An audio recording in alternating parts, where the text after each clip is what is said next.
Hello, it's me, JT. Welcome to the Doctor Who Loft, and welcome to Who's Views Reviews. And on this episode, we are going back to 1977. And I hope you're going to enjoy what we've got for you. But if you don't, please just remember, please don't throw hands at me.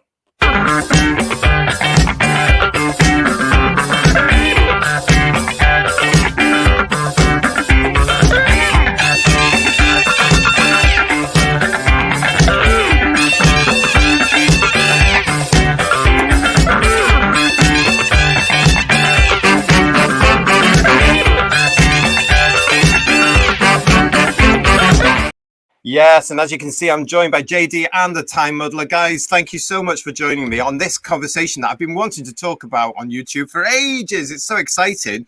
But listen, the robots of death, they don't make them like that anymore, do they? Oh, they certainly don't. So what go on. I was about to say, where do you start? Where do you start? You know, you start with perfection, and then you ramp it up to one of the best Doctor Who, not just one of the best Doctor Who stories ever, one of the best 70s pieces of television ever. You know, I still talk to people who have come to Doctor Who on and off, be it classic Who or new Who. And there are certain images and iconography about that old Doctor Who, and the Voc robots are one of those pieces of iconography which people of a certain age and younger who are discovering it again, be it via streaming or other devices, just remember this. And not only remember it for what they look like, but just remember it for being an absolute classy piece of television, which even yesterday when I watched it again for the time, still had me on the edge of my seat. Yeah. Would you agree with that, Time Muddler? Oh, yeah. I mean, again, I watched it again yesterday, and I mean, there's so much to talk about. I thought Leela became established here, as John said, about the actual Voc robots and the design that kind of didn't play to the stereotype of trying to scare. It challenged that and went another way, which I think made them more scary because they didn't look like they would do what they would do. And I just think the robots, of course, the red eyes, the Agatha Christie element, Leela established, and that role as a companion with Tom Baker really worked in this story. I thought it really started to hit the ground running. The sparkling dialogue. I've listed so much dialogue. As an English teacher, I love some of the dialogue in this script. I absolutely do. And of course, this is our kind of top team, our stellar team of, you know, we've got the Robert Holmes, Philip Hinchcliffe, we've got Chris Boucher, who's really on top form here, we've got a good director, we've got Dudley Simpson. The whole thing is rocking. Absolutely. I mean, this show, these first episodes went out from the 29th of January in 1977.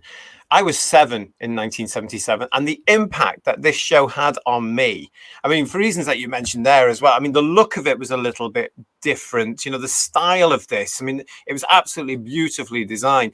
The robots themselves, I mean, you knew these robots were going to be pretty bad because the title was The Robots of Death. So you knew at some point something nasty was going to happen. So the build-up, the anticipation to that was incredible. You've mentioned the rapport between Tom and Louise, absolutely fantastic, and the dialogue as well, all brilliant. I mean, one of the things about this is you're absolutely right. I mean, Leela sums up the Voc robots, doesn't she, as creepy mechanical men? And by God, that's exactly what it was, wasn't it? Yeah, it was. And you know, strangely enough, if we can focus on the Tom and Louise relationship there, this story was going up against it because this really was going to be the first story wherein Leela was, if you like, the companion proper. You know, the first story where she had travelled in the TARDIS, landed in a place, about to have revenge with the Doctor. She was succeeding probably, even at that time, probably the most popular of companions in Elizabeth Sladen and Sarah Jane Smith. And my goodness, she just hits the ground and she runs with it. She seizes this part. She lives and breathes this part. I just muted myself. Am I all right? Yeah. Go on, yeah. Before we know it, we're asking Sarah Jane who? Almost. But the relationship between the two of them is fully formed. It's there. It's the Doctor and Leela, and the Doctor as her mentor. The Savage and the Professor Higgins, the Eliza Doolittle, Professor Higgins things is fully formed almost from the word go. It's a shame when Graham Williams inherited, he didn't see this through.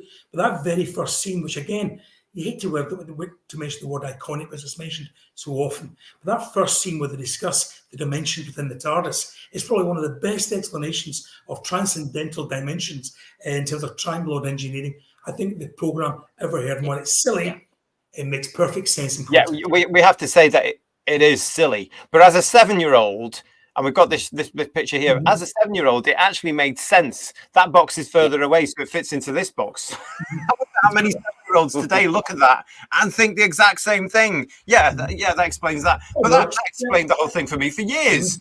But that was the magic of Chris Boucher there, because he had a Savage character.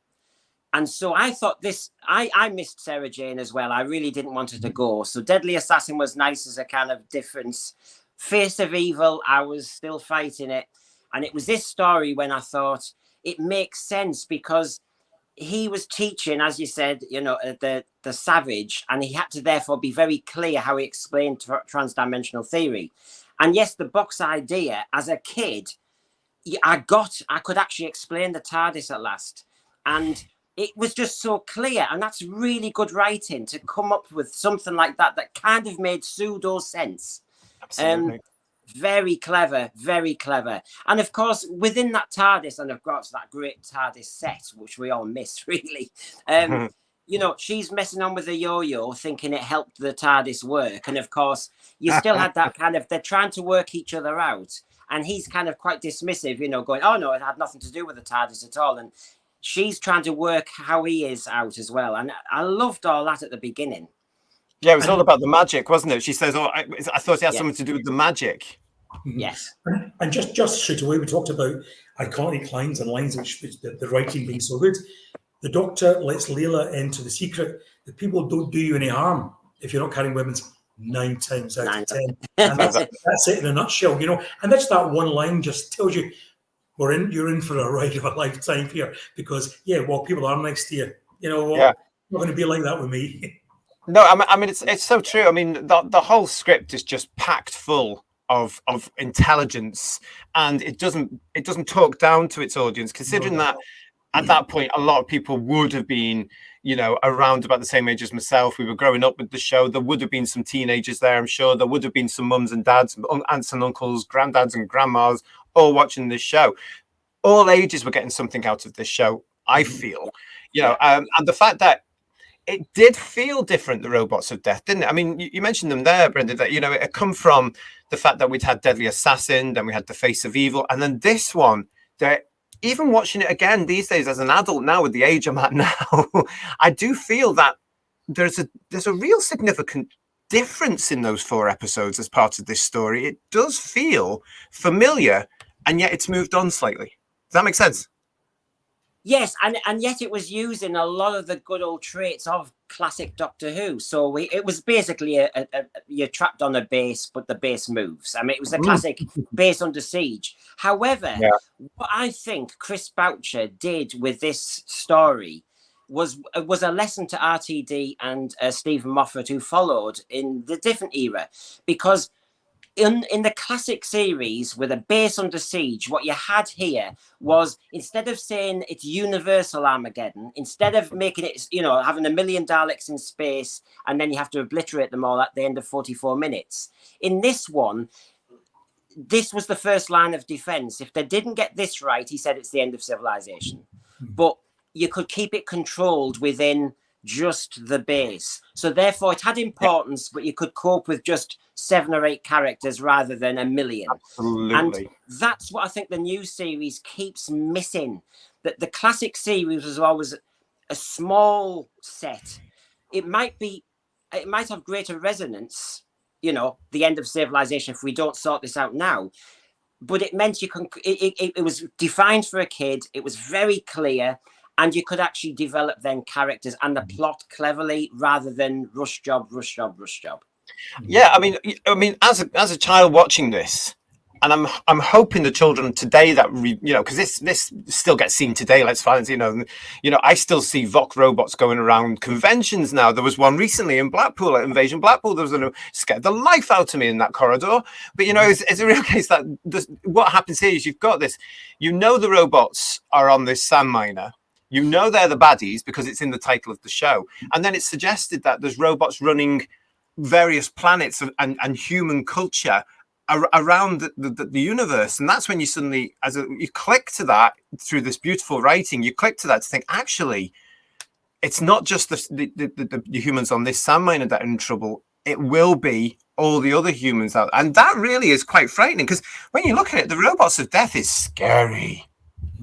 Absolutely. It's funny that even a program made 40 or whatever it was, 50 years ago, is addressing issues of today with AI, and how, that when without technology, without the advances to come, that our whole civilization may cease to exist if it turned against us, or just make us redundant as we are today. So Doctor Who's been relevant even before the piece. It just shows you how clever, as you said, Brendan, Chris Boucher was here. I think also what this story does for me is it encapsulates so many of my favourite genres, and again proves the flexibility of the format. I love Agatha Christie, so you've got the whodunit. I love the idea of people being trapped together with nowhere to go, and I've always loved the idea within whodunits of people being bumped off one by one. Yes. That goes back to and then there one thing is just brilliant. But this time round, Doctor Who does it within a science fiction genre. It's amazing to think that 2 stories later in the horror of Fang Rock, it does exactly the same thing again, but in a horror context, and it just shows what a wonderful and different program this can be, while still pursuing, if you like, the same sort of storylines, for want of a better word. And you can absolutely. No, I'm sorry. You can tell this is iconic because Pip and Jane Baker with Terror of the Vervoids really tried to emulate this, didn't they? Yeah, to an extent, they certainly did. To an extent, they did. And I remember in 1986, Terror of the Vervoids was called an Agatha Christie in space again. And maybe us as fans relate that, to Robots of Death. But Robots of Death nailed it. The fact is, as a viewer, especially us as younger ones, we were looking at this, weren't we, knowing who was doing the murders. And the problem or the situation for us was, who was controlling them, who was making them do this. We all knew what the prime directive of any robot was, because we're science fiction fans. We all know that robots are not supposed to harm humans. So who was doing it all? So while the crew are battling amongst themselves and having all these things and throwing jelly babies across the room, and all these tensions and stresses, we're all screaming at the telly, it's them! And no one's listening. That's the magic. Let's talk about the cast a little bit. I'm going to read out the cast of this wonderful, wonderful story. Obviously, we've got Tom Baker in full stride as the Doctor. No question about his performance in this at all. We've got Lou Jameson in here as Leela, of course, on only her second story. But then we've got a wonderful guest cast list. We've got Russell Hunter as Ivanov, Pamela Stalem as Toos, David Bailey as Dask, Taran Capel, David Collins as Powell, Brian Croucher as Borg, Tanya Rogers as Zilda, Rob Edwards as Chubb, Tarek Yunus as Cass, Gregory DePolny as D84, and Miles Fothergill as SV7. What a lineup of talent then. And you can tell that they are relishing being together, working together, and the script as well, can't you? Yeah, I was so pleased to see Russell Hunter in there. I'm going to tell you a small story about Russell Hunter. Yeah. I went out one Christmas night with some friends. The family were playing Twister or some such thing, and we decided we were too young. We were too young for that sort of stuff, and we were too old in this case. So we went out, myself and my friends, and went to a pub in Glasgow, in Suckyhall Street of all places. And there's a pub in that called Lauders in Suckyhall Street near the Pavilion Theatre. So I think his wife at that time, Una McLean, was working in the Pavilion. So he was in there that night that I stumbled into the pub, and I went up and spoke to him, and I mentioned the fact that he had been in one of my favourite Doctor Who's, and he was over the moon. Was he? Remembered for that, not for Callan, not for some of the other stuff he'd done, just remembered for Doctor Who, and he sang the praises of Tom Baker to the highest heaven. So I'm happy to say that on Christmas night, 1980, probably 1986, 87, I bought Ivanov a pint. So there you go. Oh, I'm glad he survived. I'm glad he got out of it. This was, she might have been sitting behind the bar at that point. I don't know, but Ivanov was being served and he got the pint. I love that story. That's brilliant. I mean, it's nice when you hear that the actor, I mean, you know, Mr. Hunter there himself loved the fact that you'd come up to him and said, oh, you were in one of my favorite Doctor Who's. I mean, you know, Pamela Salem, she says something very similar. I mean, she's done a couple of Doctor Who's in her time. But this one is the one that people really, really, really know her for. And, you know, it's always going to be there for her. The Robots of Death, what a classic. But she loves the fact that people talk about that all these years on as well. It's really appreciative. What I get about this cast, though, is that even though they're being bumped off one by one, they do seem to gel together. They get it, don't they? Or it's an ensemble cast of quality. You know, you talk about Heidi High and all these, how Perry and Croft used to do this, but they seem to be really sparking off each other.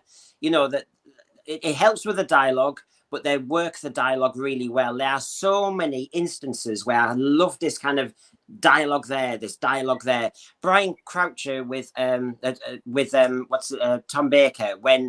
What did he say? Honestly, I love it when he says, you are the classic example of the reverse ratio of the size of the mouth and the size of the brain. And he just fires at him and, you know, tries to get a rise out of him.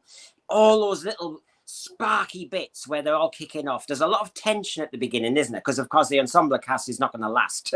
So, you know, we get a lot of kind of spark. And classic Agatha Christie, we get subplots, we get double bluffs. We get lots of different motives. We get class. We get jealousy for wealth. Ivanov and Zelda. You get all the classics going on. And when you said earlier, JT, about you're treated with respect, and unlike nowadays, you can sometimes feel patronized.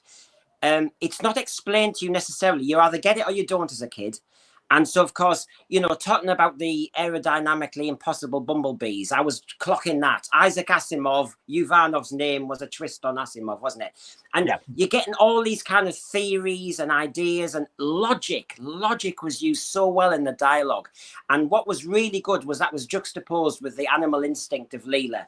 And it played really well. In fact, I can't think of another companion, maybe Jamie, where you have... because it's robots, because he called them, she said creeping mechanical men. He said the Phantom Piper, didn't he? Yes. And that was that lovely idea in the moon base. So I thought, since you're going to talk about logic and you're going to talk about this kind of clarity of what a robot does and how it thinks, and how Dask is jealous of that. And then you've got the idea of robophobia. And then you've got the idea of the animal instinct, savage Leela. I thought that was playing and bouncing around really well. Well, Sorry. And in terms of the writing, and I hate to relate this to current Doctor Who, but you have half a dozen or more characters in there. And within 10 minutes, because of the excellence of the writing and the acting, you've got to handle what their characters are like. You know what Borg is. He's big and brash and bold. You know, Cool's that's that sleekiness and secretive quality to him. Ivanov is very much a man out to make money, and so on and so on. I knew more about the cast members in Robots of Death, and I watched this particularly when watching it again yesterday. I knew more about them, the cast list, within 10 minutes than I did through 10 hours of Chibnall's Yaz or Graham or whatever. I spent episode after episode and didn't know much about what their characters were. Chris Chibnall introduced a whole new range of characters. And in 10 minutes, we had a handle on the characters. And you know the character I loved the most as a kid, and I still do now, is D84. Well, now that you've mentioned him, let's bring him on, because D84, he's the companion we never had. Yes. I know. I wanted him to stay, and when the climax of the episode is that he's the heroic sacrifice. Honestly, I, as a kid, wanted him in the TARDIS. He would have been so much better than Chameleon. He would have been an interesting counterweight to the K9 idea that came later. If you Tweaky from Buck Rogers, if you think about who? How dare you swear on the show? Interestingly, talking about good dialogue, he again comes up with one of those very memorable lines in the show. I heard a cry. I heard a cry. That was 3 times. He is very much, although not in any way similar, a prototype K9 in terms of relationship with the Doctor, that sort of machine-like, computer-like thought process going on, not getting what the Doctor's saying. And it would have been interesting, as much as I do love K9, it would have been fascinating to have said, you know what, let's park K9 and keep D84 and see where we go with that. It may well have opened up a whole lot of extra possibilities that the mechanics of K9 didn't do. And I think there is, as you said there, just a series of regrets of what might have been, you know. He's very much more than a man in a costume. Well, that's the thing. I mean, you know, when you look at these robots, they are classical robot designs in a sense. I mean, they are beautiful robot designs. But when you think about it, it is a man in a suit, which is what Doctor Who was trying to get away with most of the time. But the fact is, it works. These designs, these classic designs here, are beautiful to this very day. In fact, they've tried to emulate it in a sense. Yes. In the new version as well, with Voyage of the Damned androids there to try and tie that all in. But these are unique. These are classic designs. They are iconic designs. They still give me the shivers when they were bringing out the Blu-ray and they filmed that trailer with Louise. And there's the Voc robot. And again, like I said at the convention the other week at Invasion Blackpool, when I saw that thing, I had to do a double take because they had that much of an impact on me in 1977. But you know, we have to shout out here to Gregory DePolny who played D84. He played it magnificently, didn't he? He could have been, and he should be on the list of those companions. And it's a long list. Those companions we never got because he would have been really, really good in the TARDIS. He ends with it was the nuance in his voice. You know, goodbye, my friend. Don't heartbreaking. So many bits. I mean, he broke the Tom Baker Doctor to a degree because at the first he was a bit kind of naughty with D84, wasn't he? And then he was only a robot, wasn't he? Because he was arguing with him about the logic, and you know, and then he started to warm to him about, you know, well done, you've learned what failure is. Failure is the first great freedom, and you know, they started to kind of gel, and in the end, you know, he was the hero in the blooming whole serial, really. He was what Chameleon should have been. Yeah, I would tend to agree with that as well, and because he was also, let's face it, a spy. I mean, that was a great role for a robot to do, isn't it? I mean, here we've got, you know, a robot that was working for the company who was accumulating all this data and spying on all these other people. But he did admit his faults. I mean, you know, when the Doctor says, and I'm paraphrasing, you know, did you know what they were all looked like before they came on board? And he just goes, oh, but you feel for him. Even today we're rewatching the episodes, and I have to admit, I watch the Robots of Death all the time. It's one of those, it's the episodes I go back to when I'm feeling a bit down, or if I haven't got anything to do, or I want some Doctor Who in my life. I'll go to the Robots of Death first and then everything else after. It's that story for me. And I'm sure we've all got that story, but for me it's Robots of Death. But you just feel for him because he's played in a way that is a robot, but there isn't that element of relatable humanity to him. So he's preempting Star Trek's data by a decade. You see what I'm getting at? I just think that's wonderful. Am I right in saying that Gregory DePolny has just recently passed? Would that be correct? I'm sure I read that somewhere, that he's not long passed away. I think that's right as well. I tend to get dates mixed up these days. JT, the Doctor Who magazine, I'm sure, recently, the last 12, 18 months, because he was very much a part of, I think Miles Fothergill was as well, part of Michael E. Bryant's repertory company of people he used in a number of series he directed, including Z-Files and things like that. So he as in all directors in those days, they had their go-to people who they knew absolutely could bring whatever it was to that role. I mean, they were casting directors as well as a proper television directors too. He just knew exactly that Gregory DePolny could bring what he wanted to that role, and he absolutely did, in the same way that Miles Fothergill as the cold and calculated, and dare I say it, I don't sound like a freak, quite sexy SV7. SV7 does come across as, to me anyway, quite sexy. You know what I mean? The voice. I mean, we've talked about the robots, the red eyes, the costume, the mask, the voice, the walk. I mean, you know, I know we're trying to say how good it was. We all agree it was good. I mean, I have a little issue with the feet, but you know, that's by the way. But the actual the way everything undercuts what they're meant to do, I thought was brilliant. The other thing is, because we've just talked about D84, you had not every robot was a baddie in the end, and this was the other issue. If you get Daleks, you get Daleks. If you get Cybermen, you get Cybermen. But you've got yes. And as a kid, and I have to say, it's going back to being a kid. The genius of the design also was they all had a different serial code. So, like, S37, you had all the different various numbers that were going to tactics, and then D84. And as a kid, you could actually almost try and play the detective game of, I've seen him and I know who he's going to kill. He's going to kill Toos, and he's the commander, and D84's the goodie. And as a kid, you could, I know there was a colour difference with D84, but apart from that, you could actually, with all the green ones in the middle, you could actually start to try and work out which ones had turned red and which ones still were okay. Well, that was the whole part of the beauty of the design, wasn't it? Because we now know as adults, of course, that they would just stick on numbers and they would change the numbers because they only had about 4 costumes, and that's genius. But it looked like to us as youngsters, there were millions of the buggers all over this sand mine. They were everywhere, and those shots were brilliant. We'll come to talk about Michael's direction in a minute. But when it came to these robots, the fact that they really were creepy mechanical men, they looked the business. You're talking about how they were affected there.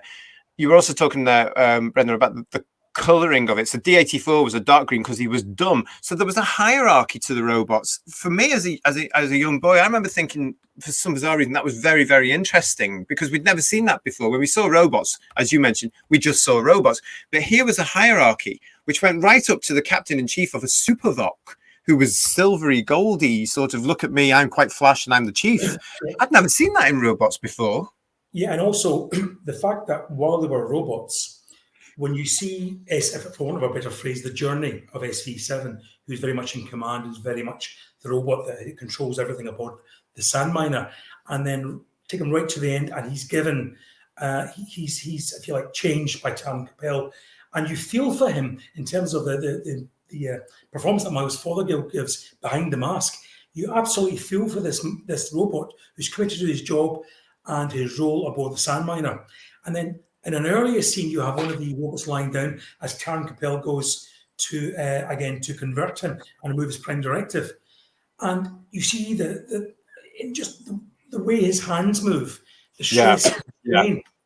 That's amazingly well directed and amazingly well thought through in terms of these are creeping mechanical men. They are lumps of circuits and circuitry and metal.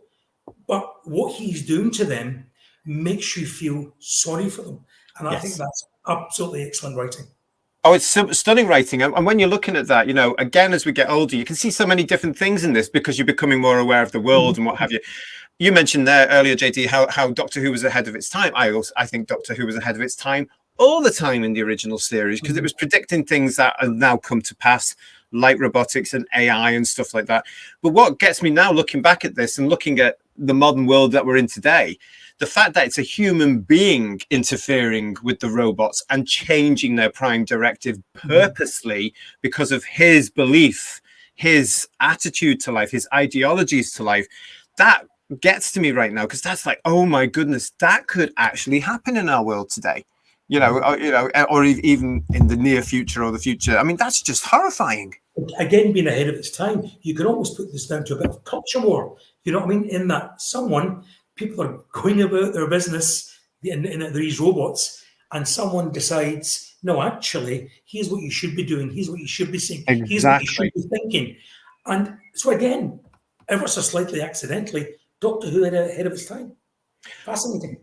Well, it is fascinating, really, isn't it? Let's talk a bit about the direction here with Michael E. Bryant. Now, Michael E. Bryant, of course, have worked on Doctor Who a number of times by the time he got to Robots of Death. But didn't he nail the fact in very strict BBC 1970s conditions? Didn't he nail the fact that this was a crew in trouble and that this was spooky? Mm-hmm. I mean, we've got to call out the model shots. The model shots and the depth of them really helped. There's lots of lovely touches. I mean, he knows when to do a close-up. Like this could be the end of civilization if it goes wrong. You've got Imperial Tom Baker at various points. The Dudley Simpson helped, but they're walking I counted up to 7 robots in one shot. Right. So, coming and going. So lots of busy movement, and it was in the corridors. I think a lot of the corridor direction was great. JD mentioned the 3 times saying, "I heard a cry, it was me." And you're able to see the whole corridor. You can see D84 behind, trying to help. You've got Tom Baker getting more and more irritated. You've got a lot of close-ups. I mean, they're playing around with the close-ups of the corpse mark and the feet. The fancy of, I mean, I love that sound effect. I think it's very soothing. It's fantastic. It can communicate. It's very kind of, wow, I love that little kind of sound. And of course, the change of the kind of camera filter when it was like seeing it from the robot viewpoint. Yeah. Because we didn't always get that with Daleks. I mean, I know they tried it over the years, but that became more in the later years that you saw it from the monster viewpoint. But this was used a lot in Robots of Death. Yeah, well, considering that they filmed it in 76 for broadcast in 77.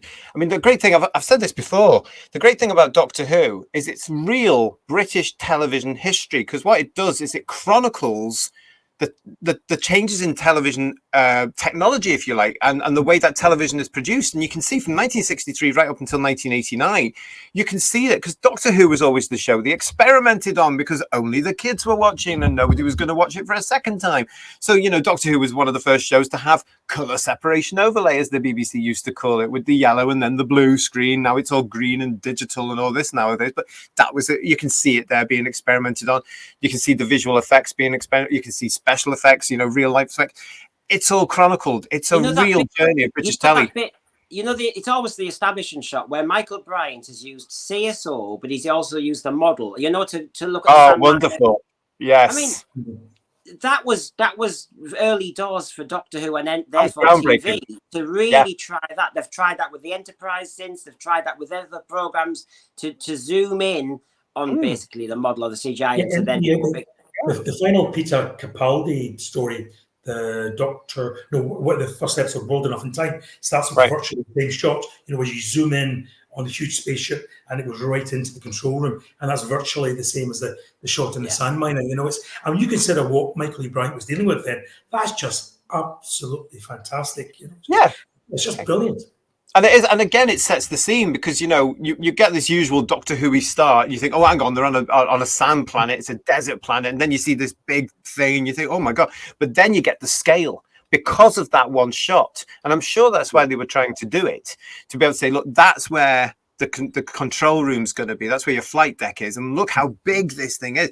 I mean, there's some beautiful model shots in there. That whole shot of where the TARDIS is put to rest after it's picked up out of the bottom of the sand miner, that is so beautifully done for the time as well. I mean, these people were just so creative with a budget of £10. It was amazing what they did with no money. Absolutely amazing. And what I've always maintained, to slightly move on in terms of the direction and the way this was recorded, I've always been a great believer in the idea of get the lights turned down to create atmosphere, and I think that's very true. However, in this one, the lights don't really come down much, and most of the corridors and most of the control rooms, the lights are up there, but the combination of the way it's directed, and God bless Douglas Simpson, that doom-laden, almost the music. All the music that comes as they creep along the corridors of the robots, move along the corridors, just gives this a complete atmosphere all of its own. So while lights down is a good thing, it just belies the fact that many directors have used lighting as an excuse for a story not turning out as planned. It just proves that a good director can, even with the lights up, turn something into gold. If he's got a good script and a good cast, it doesn't really matter. And Michael E. Bryant does that precisely. Because I dare say without Michael E. Bryant, we wouldn't have had that roll call JT you mentioned at the start in terms of that stellar cast, maybe not in terms of known names, but in terms of acting ability. Absolutely. Sorry, and it was the management of it. I mean, we know how Tom Baker evolved a bit later on, so he was in this middle period. But Michael Bryant must have had such a kind of grasp of it, because there was that early scene where the first character died in the storeroom. Yes, and Tom Baker comes back to be the Miss Marple, so to speak, and ask questions, be the detective. And his tone, I mean, he asks very softly, who found him? And he asks lots of logical questions, and it's allowed to play out. And I think that works so much better. And Michael Bryant must have had a hell of a say about how the voices of the robots worked as well. I mean, design comes in different ways, I know, on costume design and everything, but the voice element must have been Michael Bryant really thinking about how we're going to play this, because that voice could have been so different for the robots, and it would have changed it completely. Yeah, yes. I think that's where the talent of Michael Bryant comes in, as well as the cast, because the cast know they've got a great script here. They recognize this as a good script, and they want to make the most of it for themselves and for each other, and the performance and the play. They want to really put on a good show here, and by God, they do. Yes. But what they've got here is they're all 100% committed to this, and they're bouncing off each other. And again, it's because, you know, as you said there, Michael Bryant has put together this cast of people that he knows or he was aware that could do a good job. But that's how the BBC ran back then, isn't it? They all had these sort of little talent pools, if you like, where they would go, well, I know that, and I think of this person, and I bring, and that doesn't necessarily happen as much today. You know, you do see people being cast because they know people, and that's very obvious these days. But back then it was a case of, well, look, this is real quality, if you like. You know, this is people I have worked with, they're familiar, they can hit the ground running.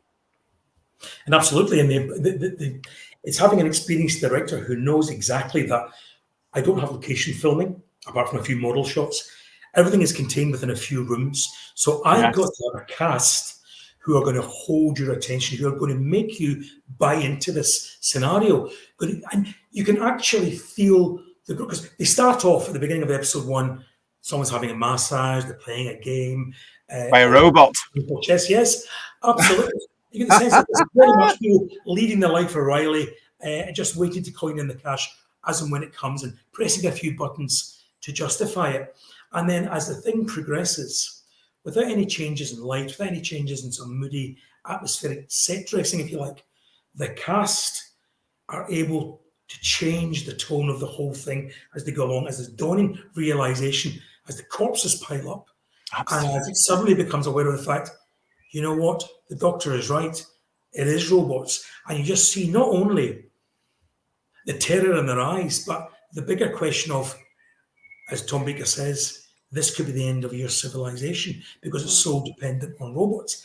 And that trajectory across this episode is, as I said, it's class. You know, let nobody tell me the Doctor Who's just a program for kids in the 70s and, oh, do you remember the wobbly sets? This is a piece of classy television.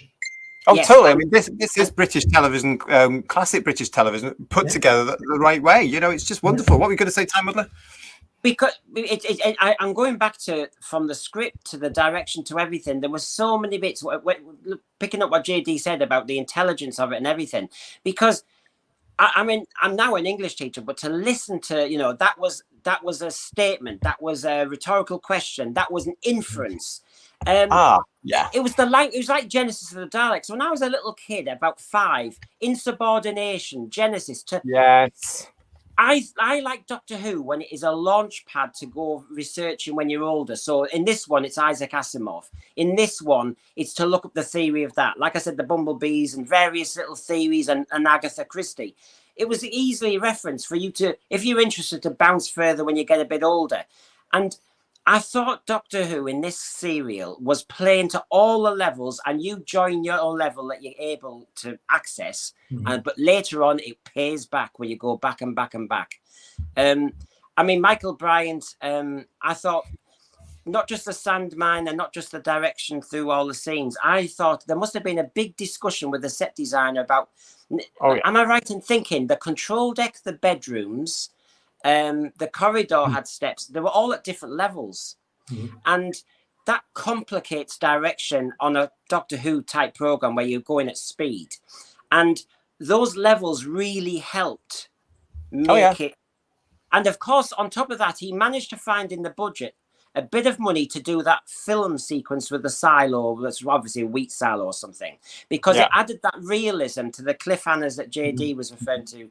And that I know we'll talk about, because before this, Deadly Assassin had consumed all the film budget of being in the Matrix, and that little touch of being in a real silo added that reality. And Michael Brighton again will have found the money, filtered it around, and it worked.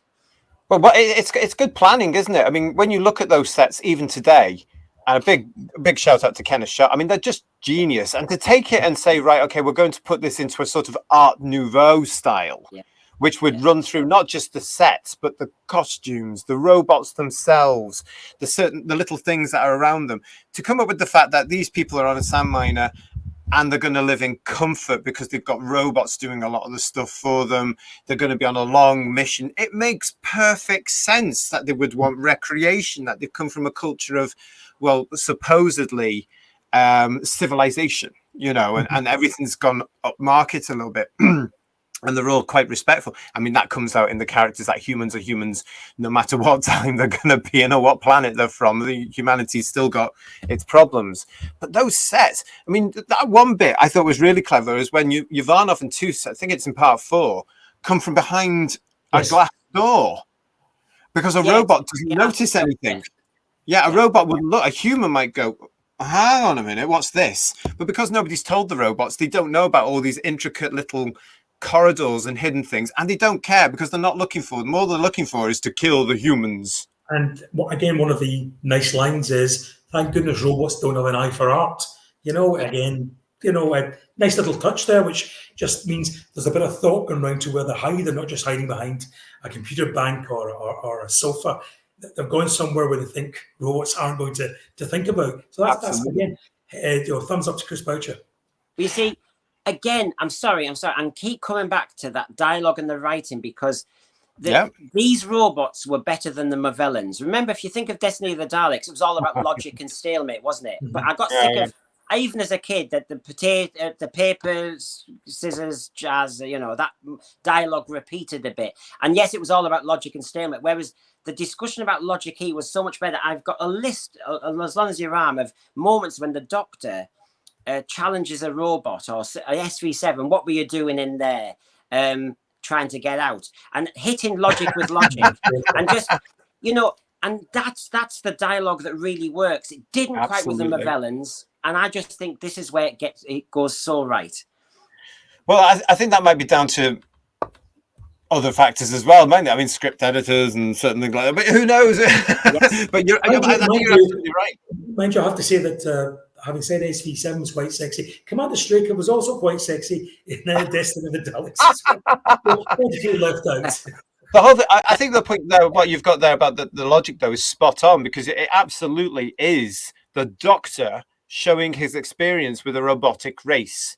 He knows he doesn't need to be worried about them. He knows that if they flick of a switch and they're off. He knows that they are built by him. He's not worried about these people, even when he realizes, and I think from the initial episode 1, I think he's suddenly thinking, hang on, there's something not quite right here with Tom plays it. It's all the thoughts going on. That's why he's quite, you can see his mind whirring. He's putting pieces together. Oh, this is happening. This is happening. And you can see it all dawning on him as he sees this, and he starts to look at them, and, he becomes a bit wary of them all. But you can see how comfortable his Doctor is because of his experience, and Tom plays it beautifully, doesn't he? He's very much at the height of his powers here, isn't he? Totally.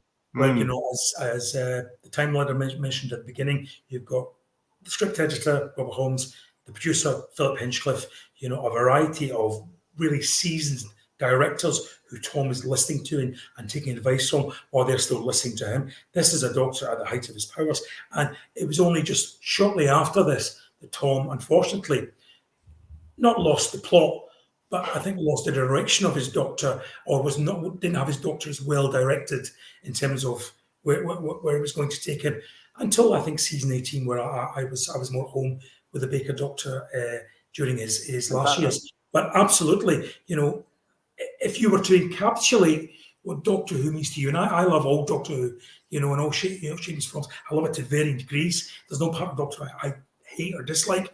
There's a lot I like more than others.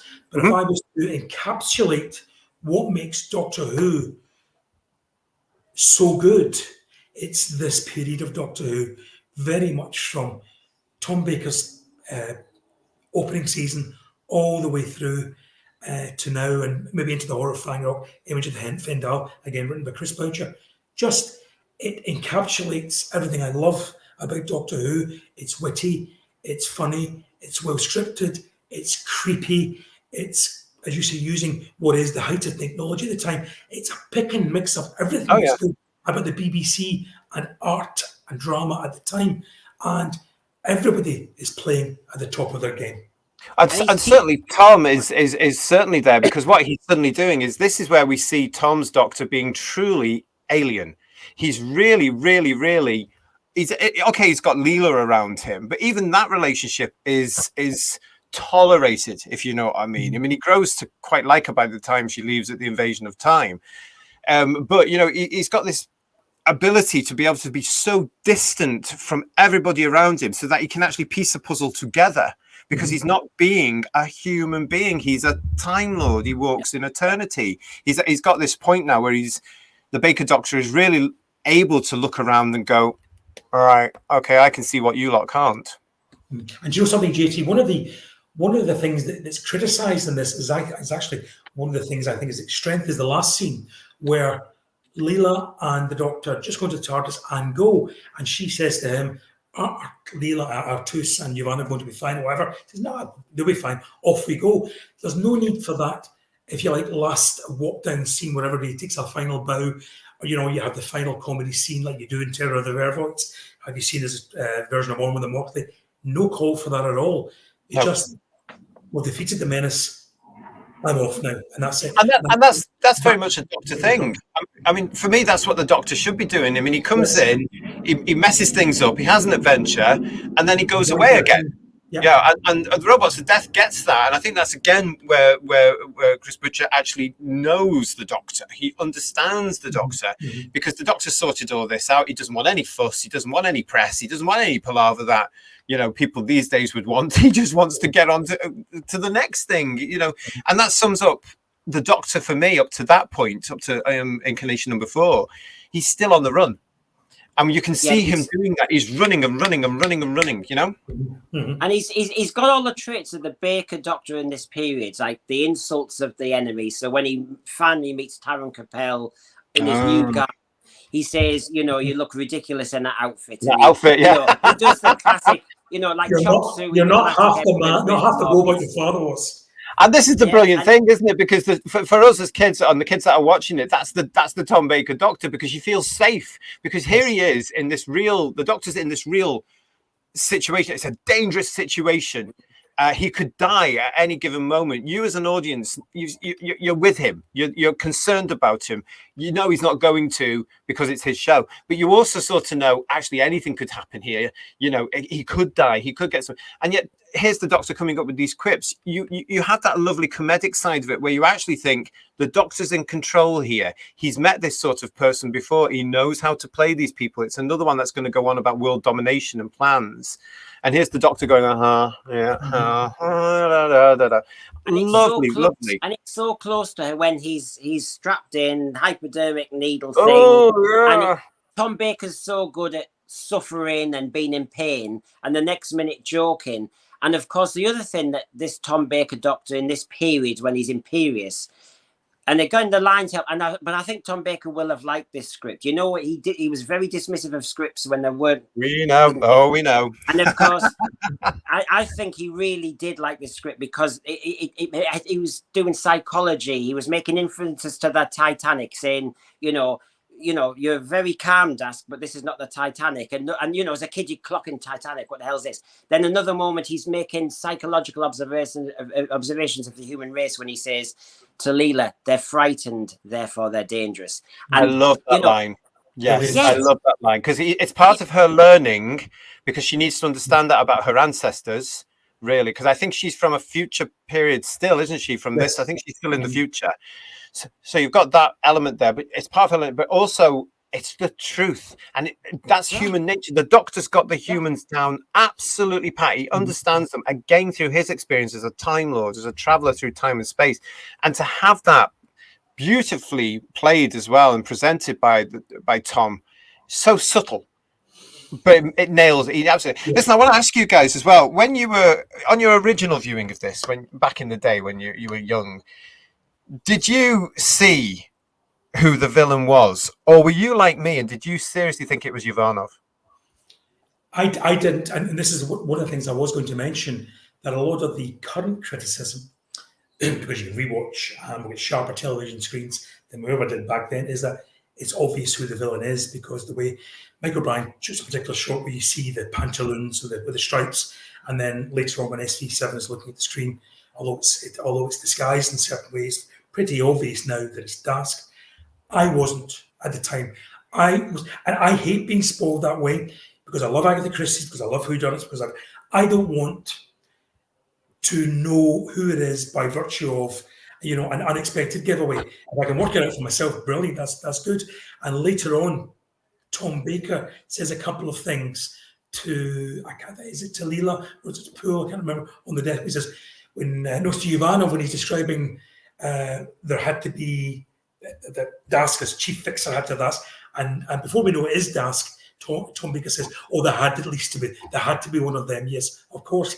And then, of course, later on, when he's banging on the door to get in, I'm still thinking, "Oh, what a dilemma!" As a child, what a dilemma to think, I wouldn't have let him. No, I wouldn't have let him in. And then beautifully directed to take him outside, and that face of fear, evil, anger, and malevolence is there for you. Shouting, "Let me in!" Fantastic. Yes, but he goes from screaming "Let me in" terror to screaming "Let me in" anger. Let me in. Yeah, it's almost Three Little Pigs. I mean, my imagination as a kid, I didn't think it was Dask either. I hadn't suspected any of those left.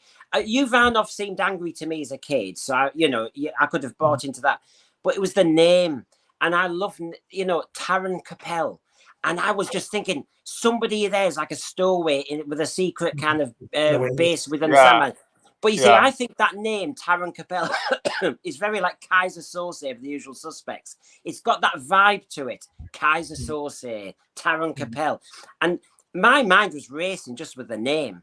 And yes, there was that chilling moment that you referred to earlier, JT, when I think the doctor was arguing with D84 about you don't know what Taran Capel looks like. He could be on board. And that moment when you go, but no, I thought that's similar to again, and then there were none where they're all invited to the island by UN Owen, Mr. Unknown, and I think it's about 3 deaths in when it suddenly dawns on them. UN Owen is one of us. Yeah, that's fabulous. I do get what you're saying. But do you know what? It's only recently that I've noticed on those bits where SV7 and all the robots are talking to Taran Capel, and it's only recently the pixelated picture. I've only really seen the face. I've actually seen it recently. I think it was the Blu-ray actually where you see David Bailey's picture in that. I thought, oh, hang on. But back in the 70s, of course, our televisions weren't as crystal clear. Yeah, the stadium wasn't there. We didn't see that. All you saw was the purpley sort of, and then of course he was like this for most of the time. Any publicity material had this. Where he's in a hooded shroud. That in itself would send you to bed terrified. Yeah, well, yeah, exactly. But I was thinking about this, that hooded shroud wouldn't have actually made any sense at all in the story because the robots needed to see this. They needed to see this wonderful makeup here, because it is very robot, isn't it? He looks a bit Vokish. Yes, is that a new? I've just made up a new word. I'm gonna trademark that. He looks a bit Vokish. And so what the robots would see, especially when they've been taken over and they go all red eye, as we call it, they go all like that. They would just see the outline of him there. So it's I can understand why some people coming to it now via the glorious Blu-ray, where the whole thing looks beautiful, can go, oh yeah, well, you know who it is. But back in the day, we had no clue, and I was convinced it was Ivanov.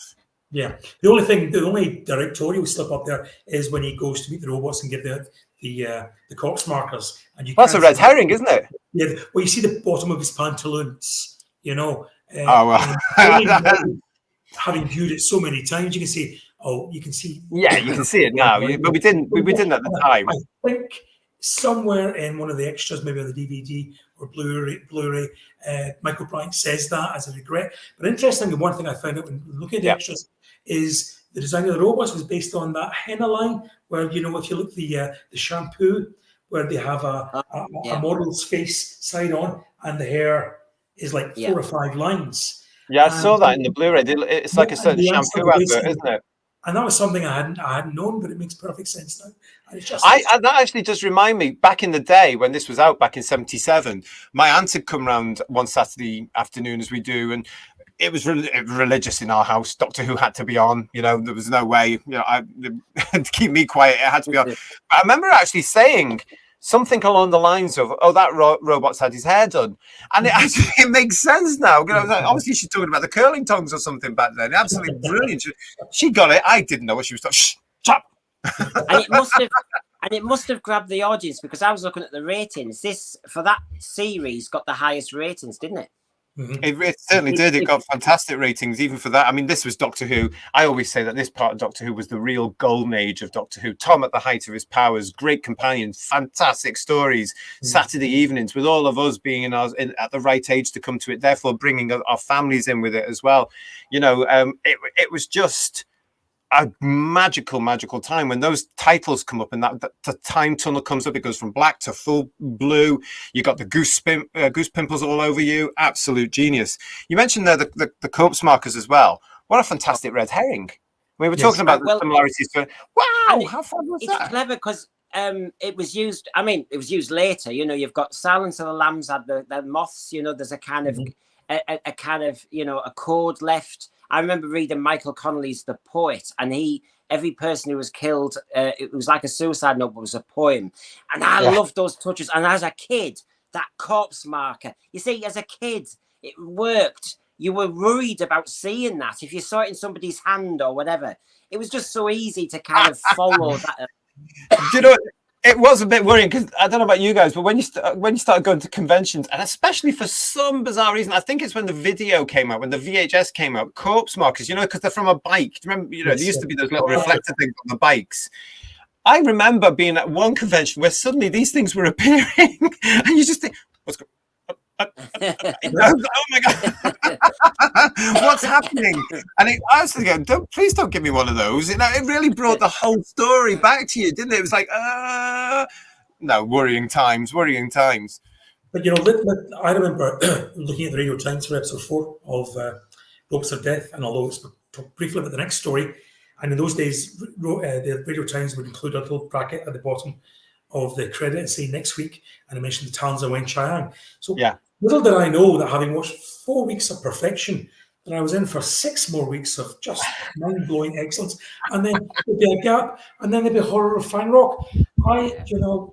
We were very lucky, weren't we? I mean, when you get that series box set now, or, you know, obviously we got the VHSs, then we got the DVDs, and now we're doing it all again on Blu-ray. And when you get it and you watch them, it's now that you can realize just how lucky we were, how entertained we were, how stimulated we were with various emotions, from being scared out of our pants to learning. You mentioned the language earlier. I mean, I was forever asking, what does that mean? I think that's really essential in something like that. You know, it's probably why our generation are quite verbal. You know, we understand words a lot. The Doctor was actually showing us that in an unpatronizing way. He was showing us right from wrong, good from bad. You know, there were morals in there, but without being I mean, these things it was all packed into this magnificence. And the Robots of Death, as I said, for me, is still the pinnacle. It's still the highlight. Do you know, as well, I don't know about you guys, but I've got this coming up here. Of course, the Robots of Death, after it was broadcast, lived on in our minds for quite a while. And we eventually got to relive it, whether it had been through the original Target release, which you can see there, the Robots of Death, written by Terrence Dicks. And then years later, we got the VHS. And then years later, we got the DVD. And now, of course, we've got the Blu-ray, which is out as well. Did you guys get into this side of stuff? Do you remember these things coming out? Yes, I have some. I have all of those. And we didn't get a chance so far to talk about cliffhangers. And my VHS, unfortunately, does not have cliffhangers, because the VHS I have, they ran it all one into... Well, it was a movie version, wasn't it? Yeah. DVD for me to be reminded of how wonderful the cliffhangers in this were. And a particular shout out here to the episode 3 cliffhanger of where it could have been just it's about to blow up type thing.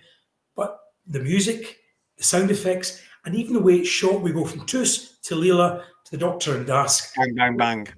Perfect. I mean, that showed you. I've always bemoaned since the modern version started. And when was that? 2005. the lack of cliffhangers. I Yes. genuinely believe that if you have a decent cliffhanger, the audience will come back. I'm a great supporter of the half-hour format, none of this 45, 60-minute format, and bang, bang, bang, get it all done within that one episode, and then you move on the week after to another episode. I love the serial format that, you know, I grew up with. 4 episodes and a cliffhanger to get you back into it, because of course we would have that every Saturday afternoon. On Monday you'd be talking about it if you were lucky with people at school. You'd go back the following Saturday to see how it resolved. It sustained that interest, that old-fashioned serial, and I think there's a real market for that. Yeah. And the cliffhangers for Robots of Death would work today if you have them right. The audience would come back, and I'm going to stick to my point on that.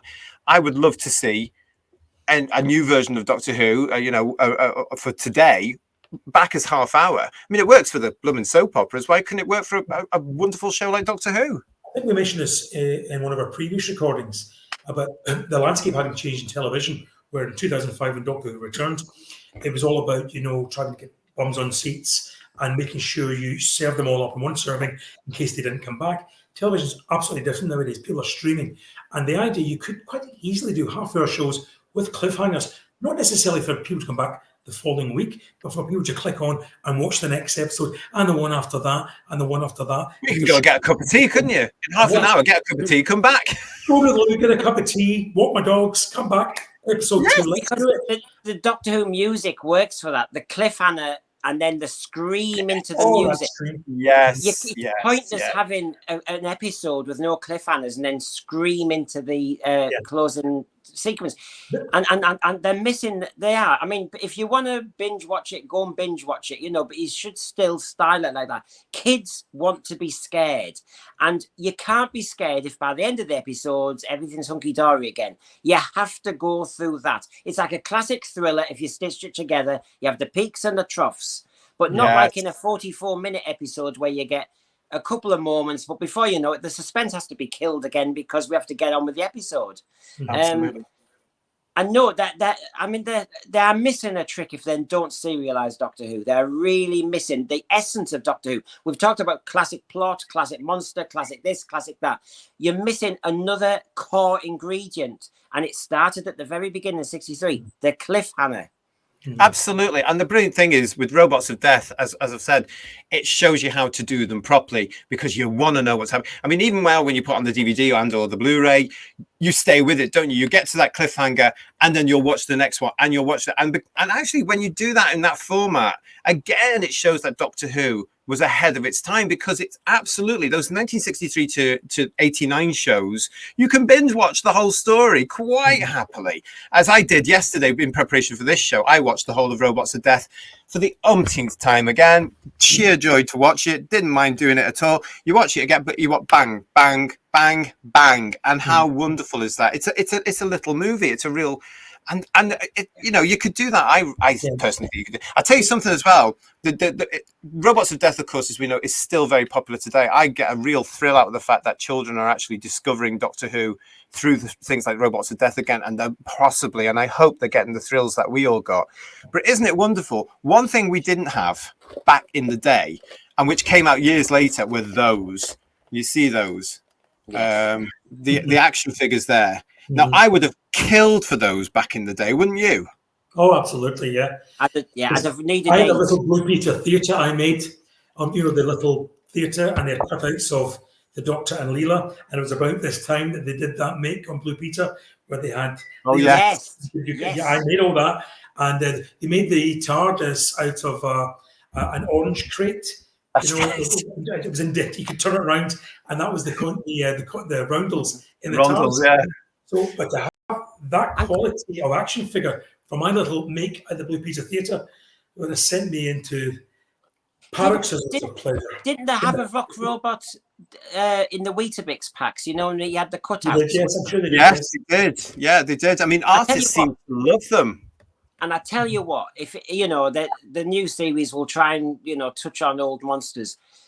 I think out of every monster, and I'm thinking of every one I can, they really should not touch the design of the rock. Oh, never. They should not change it at all. No. I mean, you guys know I'm not really keen on bringing too much back because they tend to mess it up. and they attempt to modernize it, and they try and do all these things with it. And I think sometimes things should be left in the past. And if you get on with brand new things, the robots of death, the Vok robots, are one thing. Even though I love them, I would not like to see them rebooted because they will alter them slightly, and I would be terrified they would get them wrong. And the Heavenly Host in Voyage of the Damned was an attempt to not to copy, but if you like, to emulate that idea. And while they were good, it was very obvious what they were up to. And I think Russell Tees admitted that afterwards. But it was a poor substitute. They just weren't. Even the costumes. Although they had a much bigger budget than Doctor Who ever had in 1977, it was basically a white smoke, I think, wasn't it?